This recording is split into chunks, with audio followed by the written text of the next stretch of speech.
நாங்க ஒட்டடை அடிக்க கூட உதவாதுன்னு ஒதுக்கி வச்ச விளக்குமாறெல்லாம் வெட்டி வேறன்னு நினைச்சுக்கிட்டு கழுத்துல போட்டுக்கிட்டு சுத்துறாங்க ஸ்டாலினும் திமுகவும். இதுல சேகர் பாபு சொல்றாரு, எதிரியோட பொருள் எடுத்து எதிரிய போடணும்னு. ஐயா திமுக பூச்சாண்டிங்களை, நீங்க தூக்கிட்டு போயிருக்கிறதெல்லாம் அதிமுகவோட வெப்பன்ஸ் இல்ல, நாங்க ஒளிச்சு கட்டின பஃபூன்ஸ்.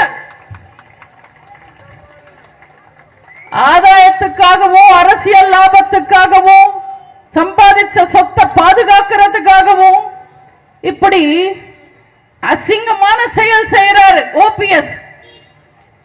இப்படி கேவலமான ஒரு செயல் செஞ்சுட்டு எதிரி திமுக கூட கைய கோர்த்து அவர் செஞ்ச அசிங்கத்தை மறைக்கிறதுக்கு 1000 காரணம் சொல்றாரு.